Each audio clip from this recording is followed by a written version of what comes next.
What if the key to success in both business and life isn't more hustle, but better human connection? In a world where real conversations are being replaced with remote controls and emojis, today's guest says it's time we get back to the art of socialization. On this episode of the Pauline Chilton Show, we're joined by George Dubec, a seasoned engineer turned speaker, author, and media personality with a message that couldn't be more timely. From his years at General Motors to building a life in South Florida, George has spent decades studying what makes social and business relationships thrive. He's the author of The Ultimate Networker, where he teaches practical tools to strengthen connection, loyalty, and respect in an increasingly disconnected world. We'll talk about everything from raising kids with critical thinking to overcoming loneliness and mental health struggles to what George believes really needs to change if we want a better future for ourselves and the generations behind us. Get ready for a straight talking, wisdom filled conversation that might just shift the way you think about networking, purpose, and personal growth.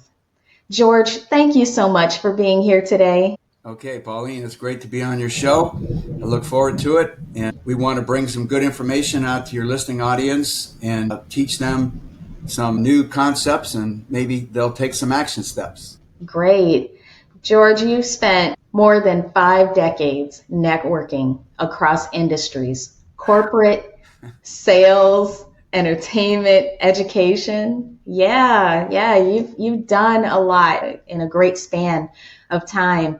Can you take us back to one of those earliest networking wins and what it taught you about the power of relationships? Well, probably, Pauline, the first real exposure I got to serious networking, I was an executive at General Motors for 18 years. So I wouldn't say there was the networking that was going on. It wasn't getting clients or customers or getting referrals because we were working for General Motors.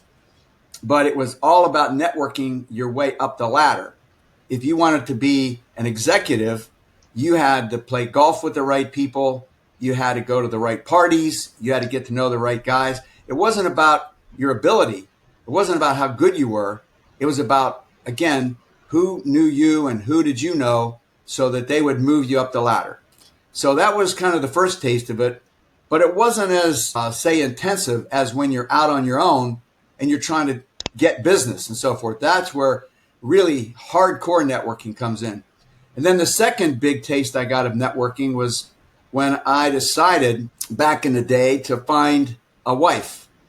You and I talked about that earlier. I was out dating in the dating scene. This is back in the 70s now.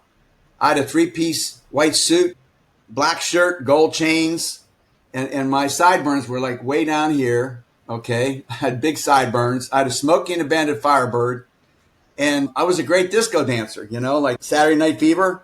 Anyway, so I dated a lot of females in the area, and I don't know, it just didn't seem like it was just dating, and I always picked the most beautiful women to date, okay? But I always said now, once I learned after the fact, a good date does not make a good mate. So I said, well, what do I want to be married to? And that was a whole different ballgame. So I made a list, and I had 10 best male friends at the time that were all single. And of course, they were meeting single women all the time. So I gave them my list. I said, hey, guys, I said, if you run into a gal that fits this description, I want you to hook me up. So 3 months later, my best friend Paul calls me up. He says, George, you got to meet this girl. Well, he introduced me. And 45 years later, my wife and I are having a great marriage. And we have a daughter and a beautiful granddaughter, and it turned out really well. So I used social networking. And then when I came down to South Florida in the 80s, my wife and I started Trying to Make Singles Network, where we started teaching single people how to do the same thing using their social network. So we developed that whole concept. And then my wife got pregnant. We sold the business. Then we got into the business world. We opened up a high-tech company called WebStream, and we started doing web hosting, web design, search engine marketing, and so forth. So at that point in time, I was the senior vice president of our own company, and I had to learn how to get referrals in real business to get more customers. Instead of going out constantly getting new customers, I said to myself, why don't we just focus on providing great service to our existing customers and then ask them to refer us for more business? So we spent less money on marketing and advertising and more time and energy on nurturing our relationships with our present customers. And then, of course, I got involved in other types of networking. I got some side hustles like multi-level marketing, which is a whole nother form of networking. You know, you're trying to get your friends to buy your pills, potions, and lotions. I'm sure everybody in the world has joined some multi-level marketing company, right? Did you ever join one? Oh, yeah. Okay. Whatever it is, Amway, Herbalife, Juice Plus. Everybody does some kind of side hustle with that. So again, as you know, it's about networking, getting other people to join, getting them to refer their friends and family. So again, I've experienced all those different kinds of networking in all my life. And then I found out in straight up business networking, most people, when they go to networking events or trade shows or seminars, I'd say, I'm going to throw out a number, and research is kind of backing me up. About 90% of people, even successful people, high net worth individuals, don't know how to properly network when they go out. They just don't do it right. They don't put the time into it. They spend a lot of time eating shrimp, drinking cocktails, talking to their friends, instead of seeking good prospects and so forth. So anyway, after all the years of that, I said, you know what? I'm going to write a book on how to network properly. So that's what I did. So about 5 years ago, it was 2019, I wrote 5 books, all on networking and a workbook. And then here's the cool thing about it, Pauline. I put a questionnaire together on what is required to be a good networker, okay? And you had to take the test and you would get a score. So anyway, I took my own test. Now, before I took the test and I wrote the book, I thought on a scale of 1 to 10, I got to be an 8 or a 9 as a networker, okay? Well, after I took the test, I found out I rated myself as a 6. I said, oh my goodness. I said, how come that happened?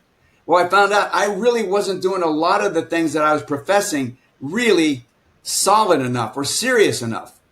So then I started intensifying my own networking. And of course, I brought myself up to an 8 or a 9. And of course, we can all constantly be improving ourselves. So anyway, that's my story and I'll stick to it. That's a good story. And congratulations on finding your wife and having a nice, beautiful marriage. So you say, never sell again, just network. That's a bold statement. How did you come to that philosophy? And what's a story that illustrates how networking outperformed traditional selling in your experience? Well, the funny thing that I realized with my own company is that the reason people are afraid to go after their present customers for referrals is most of the time people are only providing basic services. They're basically giving people what they paid for or less. And I said to myself, you know what? When I get a customer, I want to give them more than they paid for. I want to just overwhelm them with service. Now, if you do that, you can then go comfortably and ask them for a referral, right? The reason people hesitate is they go, oh man, if I call this guy up, he's going to probably complain about my service or what my product is. So they don't bother. So that's the whole key, is to start with great products, great service, and then you'll feel 100% comfortable to get a referral from them. In fact, they'll probably be welcome in giving you referrals. They'll be calling you up and saying, hey, I want you to work with my brother, my sister, my neighbor. And that's the way it's got to be. And that's the way it's not in our society today. It just doesn't work that way. Everybody is just looking for the new customer, churning. Get the new customers, turn them over. And if they leave, so what? Go get another one. Yeah, and to build on that, with referrals and collaboration being a huge part of your method, Can you share a time when one great referral or a strong collaboration completely changed the trajectory of your business or someone else's? Yeah, one of the things also I learned that anybody listening that's in business should consider is to create a reseller or an affiliate program. So what we did at our company, okay, we were a high-tech company, we created a reseller program. So all of our customers, we would ask them if they would like to be a reseller. So we'd give them not only the fact we give them good service and would ask them to give us referrals, but we rewarded them by giving them a percentage or a commission by providing us new customers. And I'll never forget the first year we were in business, one of my customers out in Arizona called me up. In fact, it was at night, I remember, because he was in Arizona. It was like 6, 7 o'clock at night. He calls me up. He says, "Hey, George," he said, "I got this huge website. It was called homestead.com. And he said, they're looking for a web developer." He called me up, and it was the biggest customer I ever had from a reseller, somebody that referred business to me. And of course, he got a nice incentive and a commission for doing it. But again, I would have never got that business. So providing great service, offering, reseller programs or even rewards of some kind. If you can't do a reseller program or an affiliate program, offer rewards as an incentive for people to give you referrals and focus on that. And I think you're going to do a lot better. I've known in my own business that was much better than trying to constantly advertise to get new customers. That's great. I really love what you're saying about putting together a program that where your customers can benefit from helping you build your business. Yeah. And even somebody like, say, an author, what I do is, in fact, I think you and I got a little miscommunication because I was going to send you my test. And I don't know what happened. It went to spam or something. But another thing you can do is say, even as an author, you can, if somebody buys your book or you refer them to your book or whatever, you could ask them to read it and then have some kind of little thing like a questionnaire or a checklist to make sure that they did read it. And if they liked it, then ask them, say, "Hey, could you promote this to your friends and neighbors? Did you get anything out of it?" So there's a million ways to get referrals. You emphasize asking questions and really listening to uncover what people need. Was there a moment in your career where that simple approach opened a surprising door or built a long-lasting connection? Well, in the early days, I was always, I had a big ego and I was always promoting. When somebody would meet me, I'd promote myself, whatever it was. I'd just talk about myself. And after a while, I just kind of, I don't know, out of the universal truth or something, it came to me like, that's not a good idea. Because when people would do it to me, when I'd meet them and they would just go on and on about themselves, I said, that's irritating. So I said, you know what? I'm going to reverse it. I'm going to ask people, how can I help you? What are you here for? Maybe I can introduce you to somebody, or maybe I have a friend that would use your product or service. So it just was kind of, I morphed into it more or less. Like, this makes a lot more sense. And people liked it a lot better because I'm showing that I'm interested in them and their product and service. Yeah, and you're big on saying, like you said earlier, it's not just who you know, it's also who knows you and who refers you. And so it gives you both a chance to really get to know each other and about each other's businesses, what you just said about asking them about themselves. So what are some of the best ways someone can build a personal brand that sticks? And do you have any memorable stories around that? Well, I branded myself recently as the ultimate networker. And everywhere I go now, it's been since I wrote the books 5 years ago. Honest, Pauline, when I go out, people that know me introduce me as the ultimate networker. And I just use that brand all the time. It's on my book. And I even tell people when I talk to them or they ask me, what's your name? I say, I'm George Dubec, the ultimate networker.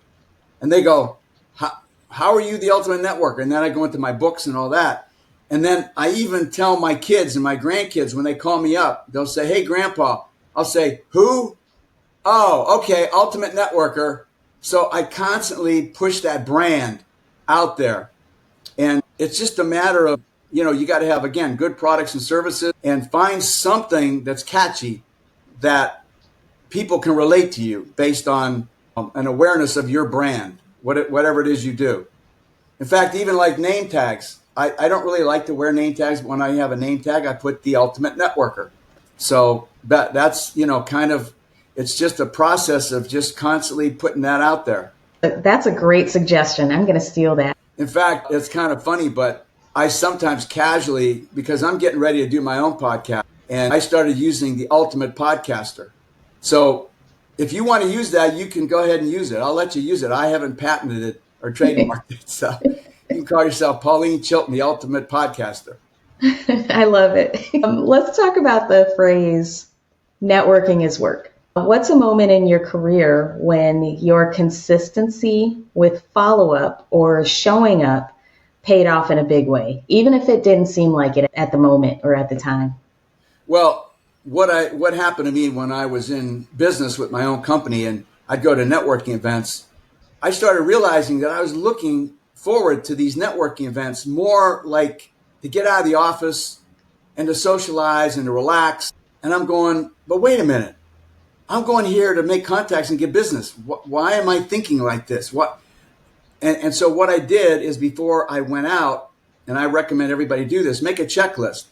Do I have my business cards? Do I have my cell phone? Am I dressed properly for this particular kind of event? Is it casual?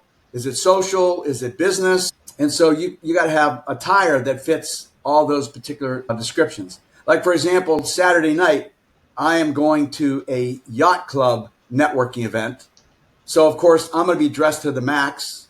People don't wear ties anymore down here in South Florida, very rarely. In fact, if you see somebody with a tie, it's like, man, they're really old school. But I usually wear like a T-shirt with the Don Johnson jacket. Remember Don Johnson from Miami Vice? Yeah. Yeah, that's my style. I got all these colored T-shirts and all these different colored sport coats. And, that's my style. In fact, people... Oh, I could totally see that. They say, hey, you're Don Johnson. I go, but so that's dressy casual, I call it. And you look good. You can wear that anywhere and it looks good. Okay. But anywhere. So you dress up properly. And then I always recommend, if you're not really outgoing, like I'm very outgoing, I can talk to anybody at any time. I can approach anybody. And that takes a while to build up to be like that, to be honest. Most people aren't just normally like that. But anyway, the other thing is to have a conversation piece. Now, Pauline, when I go out, this might seem crazy, but see this goofy looking box? Yeah. I walk into a networking event and I carry this box with me. And what do you think everybody says? What is that? What's in the box? Yep. So now I have a conversation starter with everybody because they want to know what that is. And I tell people that's my office, but actually I carry my books in there. And then I also carry different like lights. And this is really cool. I'm going to recommend this. You can get this on Amazon. This is a light you can put on your cell phone. Oh, yeah, like a ring light. You put this on your cell phone and you take selfies, you take photos, because a lot of times it's a dark place. So I carry that, and I carry a little extension for my phone. I carry that in there. So I'm prepared for everything. But the most important tool that I have in my box is, and this is the one that nobody does this, that I've ever seen, okay? When I meet somebody of note or of value, I don't take their business card. I don't do the virtual cards. I don't do the tap phone thing or the QR codes. I bring this out of my box. I sit down and I say, okay, Mr. Jones, what's your name, email address, and phone number? And I write it down. I say, listen, and I tell them right then on the spot, I'm going to call you next week, okay? Is that all right? Or I'm going to have lunch, or I'm going to send you an email. And I make a note of what I'm going to do. Now, he's watching me, or she's watching me, right? What impact does that go into their brain? Like, this guy's like, he's really interested in me. And we're going to have a follow-up here. He's writing it down. Versus if he gives me a business card and I say, well, we'll get together next week. What does that mean? What's the chances we're going to get together next week? Slim to none. Then, right after I do that, I take my light out if it's dark. I take my cell phone and I take a selfie of me and him or her. And when I get home at night, I send them that. and I say, great to meet you. And I put a smiley face and a thumbs up. So not only did they see me write it down, I send them a picture so they remember me. I got my contact information there, and I'm creating this connection right as we were at the networking event. So it's powerful, and that's work, okay? Most people aren't willing to do that because it's a lot easier just to flip business cards, right? Oh, here's my business card. Oh, here's yours. Oh, okay. And then also in today's world, Pauline, I'd say 75% of people don't have business cards. They might have a QR code, or they might have a virtual card, or they have some other goofy thing. And then everybody has a different thing on their phone. And I hate that because some people, like, it's a QR code. Oh, I got to take your QR code. Oh, I got to text you something. I got to do this way. I got it all on one sheet of paper. When I get home, that's my worksheet right there. So that's something I can recommend that people want to take advantage of that. It really works. I love it. And I love the old school thing, right? And look, I grew up in Chicago. I learned about traditional dress with the suit and what color to wear and all of that. I moved to Florida 4 years ago, and I don't wear any of those suits anymore. I'll tell you what, when I started General Motors, Pauline, we had to wear white shirts, and our ties could have to be a plain tie or stripes. That was it. Is that crazy? I mean, that's really strict. So that was back in the day, but they slowly got into, everybody now goes, they look like they just came out of Walmart when they go to work. And I love that you use props. I love that you are, everything that you just laid out is intentionality. You are setting the intention, you're showing the intention, and then you actually do the follow-up. I don't know if women want to go through that ritual, but what I recommend for women to do is to wear a conversation piece, like wear a crazy necklace. Like I had one gal came to a networking event with light bulb earrings. They actually lit up, little light bulbs. Every guy went over and talked to her, okay? You don't have to be beautiful or pretty. If you got something where a guy can start a conversation with you and he feels comfortable, or did you ever see scrolling marquee name tags? No. You can actually go online and order them, but you clip it onto your shirt, and you can program it to say, like, the ultimate networker, and it'll be a scrolling marquee, a great conversation piece. Anything like that would, spark a conversation. A guy would be willing to come over and start talking to you. That's great advice. You're just full of great nuggets of tips and tricks to do. So with the decades of experience and now helping others through your books and training, what's one thing you wish more people understood about the long game of building trust, reputation, and social capital? Yeah, I'll tell you what, because I've been around a long time, Pauline, we're entering a whole new world of mistrust, miscommunication. People don't respect other people. There's a term that came up in the last 3 to 5 years, which I never experienced in years past. It was called ghosting, where people just stop communicating with you. People that are even closely associated with you, or you've been talking to on a regular basis, all of a sudden they disappear. Or what happens at a networking event, you can do all the stuff that I just said, write the clipboard, get all the information, send them the selfie, and they act like they're really interested in working with you. But when you call them after the fact or text them or email them, they don't respond. They just don't respond. And it's like, and this is a case in point. I just went to an event about 2 weeks ago. It was called Startup Pitch, where 5 companies were presenting to a group of investors and founders about raising money.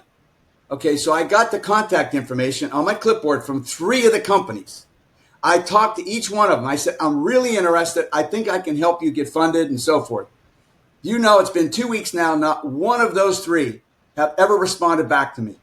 I've texted them. I sent them emails. I left calls. Now think about that. They spent money and time to try to get investors, and I showed interest, and they don't respond to me. So I just say, what is going on in today's world? It's crazy. So, and then think about trade shows. People spend a fortune to go to trade shows. Same thing happens. I pick up a business card at a trade show. I call the people up. They don't call back. They don't respond. They went to a trade show to find customers. I'm interested, and they don't call me back. So I don't know. I don't know what that means, but it didn't happen 20, 30 years ago. Not like that. Not in the volume of I call it disrespect for others. So so really what you have to do today, Pauline, is you have to be, I use these three words: consistent, persistent, and relentless. You got to keep after people now. You can't just make a phone call or send an email. You got to keep calling and calling and calling and texting until they finally say, hey, don't call me anymore. Okay, I won't call you. In fact, one of my favorite stories, I might have told you this story. Did I tell you the Grant Cardone story? No. Okay. Grant Cardone, of course, you know who he is, right? He's like a big real estate guru. He does events all over the world. In fact, he had an event recently called the biggest networking event in the world or something like that. He has thousands of people come and I don't know, whatever. But anyway, there was an interesting story about him. He met a nice looking blonde at one of his events and he got her phone number and so forth. And the way the story goes, he asked her out at the event and she said no, but she did give her phone number. Anyway, so he I think like she lived in New York and I think he lives in Texas. But anyway, he would constantly call her maybe once a month for quite a long period of time. And she really didn't show much interest to respond. But when he first saw her at that event, he said, that's going to be my wife. Anyway, a year later, he wound up marrying that girl. So I thought, I mean, that's quite a story. That's consistency, persistency, and you're just relentless. Right.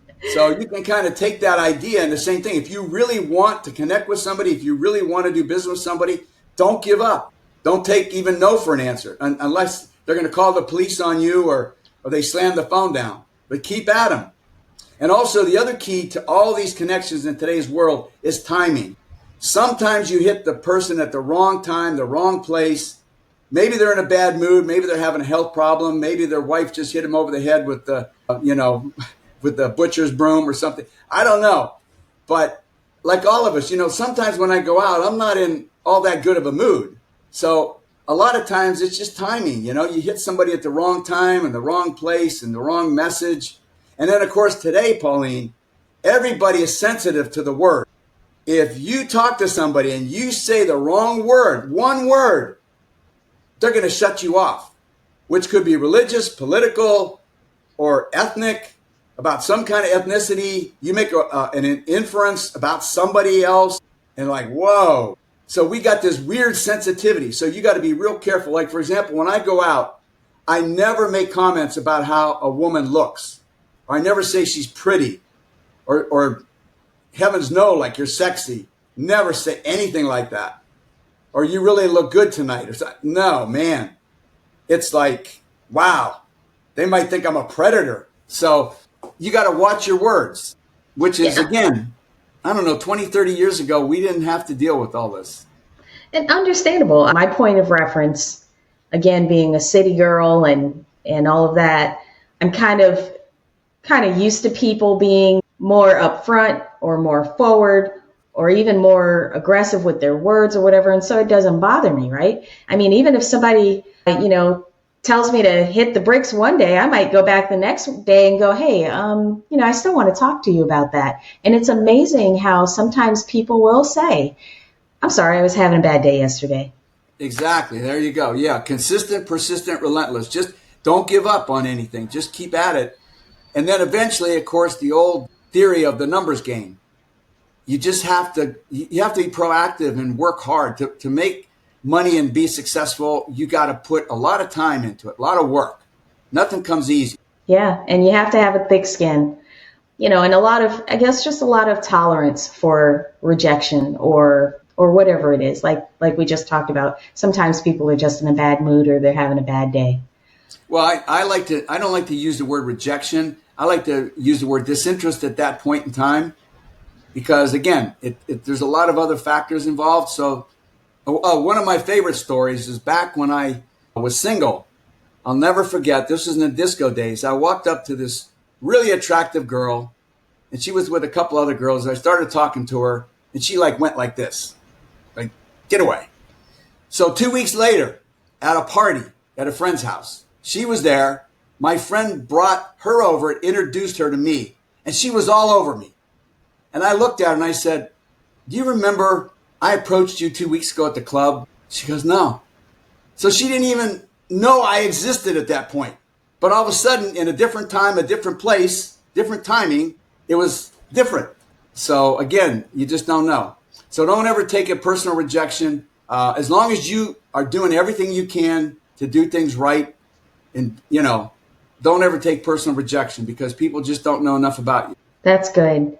And for someone listening today who wants to become a better networker but isn't sure where to start, what's the first step they should take to start building real skills and meaningful connections? Well, like my book that I wrote on how to become an ultimate networker, 5 Easy Steps, because people don't like to read, so I made a short form book. But basically, the first thing to start to be an effective networker is a database. Every day, Pauline, I enter probably 5 to 15 email addresses into my email database. I've got almost 15,000 real good email addresses in all business categories. Single people, people that like events, founders, investors. So I put everybody in categories. So anybody that sends me an email, I have a bot that grabs the emails that come to me, even sales pitches. I grab their email address. So if they send me an email, I can send them an email, okay? Because they're opting in to my email account. So anyway, that's one thing. You build a database, and then everybody you talk to of note, you get their name, email address, and phone number. Put it in your phone and go home and add them to your database. I mean, if you meet somebody in the grocery store that you think is somebody of note or value, get their contact information. Like I told my grandkids who were going to college, I said, get the name, email address, and phone number of all your professors, kids that you meet. So when you leave college, you know how to contact people that you might want to have some business with or to, contact. So I wish I would have done that way back when I was young. Man, I'd have, 100,000 email addresses and names, I guess. But that's the number one starter. The second thing is to basically make a checklist before you go out and tell yourself you're going to work. And Pauline, I hardly ever spend more than 1 hour anytime I go to network, to really seriously network, okay? I go in there, I get a couple of names, 2 to 3 names, good names on my bulletin board, and I go home. Because if you get too many names, you can't follow up. You don't have enough you want to just find those people that are of value. And also, one other thing, you got to have a good exit strategy at these events. Did you ever notice you start talking to somebody and you go, this is not a person that we're going to do business with. And they're telling me this long-winded story about what happened to them yesterday. And you got to have an exit strategy. You got to have things you can say, oh, excuse me. Wait, or even say you got a phone call. You could hear it beeping, put your phone and say, oh, I just got a call. I got to take this call. And just get away. And then the other thing to do is when you go to networking events is become a wingman for other people. If you got people there that are your friends and associates, try to introduce them to people that would be of good value for them. Oh, and then one other important thing to do when you go to a networking event, if you can do it in advance, it's even better. But if you go there, find the host or the main person that's working that event, go over, introduce yourself, tell them what you're looking for, and ask them if they know anybody here at the event that they could introduce you to that would be of help to you. And it's amazing because then you're going to be introduced to somebody by the guy that's running the event. So again, all these things, you got to learn how to do it. You got to do it every time you go out looking for business. All these great tips that you're sharing, I hope that our listeners really find value in them. Thank you, George, so much for all of the valuable information you shared, and I hope our listeners find value in it. Please share with our listeners how they can reach you and get in touch with you, either through your website or social media handles. Okay. Well, just remember, everybody, I am the ultimate networker, and if you want to learn skills, get my books, go to theultimatenetworker.com, sign up on my email list. You can order my books from Amazon. My name is George Dubec, the Ultimate Networker, and I just hope everybody takes advantage of their opportunities to network with other people and refer other people. The fortune is in the follow-up and the follow-through. So that's how you're going to make a lot of money and make business. And also, one of my slogans, Pauline, is you can get anything you want in life by using your network. You can get funding, you can get advice, you can get customers, you can get employees, you can get a job, you can get anything you want by asking. Just ask. Ask all your friends and neighbors if they can help you. Thanks again, George. If you enjoyed this conversation and want to go deeper into the art and impact of networking, be sure to visit theultimatenetworker.com. That's where you can learn more about George's books, training programs, and sign up for his email list to stay connected and inspired. And if you haven't already, make sure to subscribe to the Pauline Chilton Show on YouTube, Apple, Spotify, or wherever you love to listen to podcasts. You can also visit thepaulineshow.com to join our email list, support the show through our affiliate links with Adobe and Descript, and stay in the loop on upcoming in-person events here in the Tampa Bay area. Thanks again for tuning in. Remember, the right conversation with the right person can change everything.